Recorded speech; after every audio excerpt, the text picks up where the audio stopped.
As you can see, I use black underglaze and go around each circle so the underglaze goes deep into those little circles and indents that I've actually made.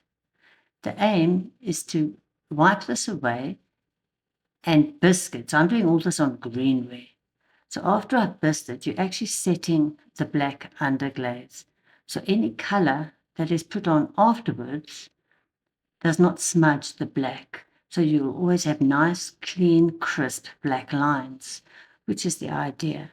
As you can see, I'm going to take a sponge now, a damp sponge, and I'm wiping away any underglaze that isn't in the actual circle.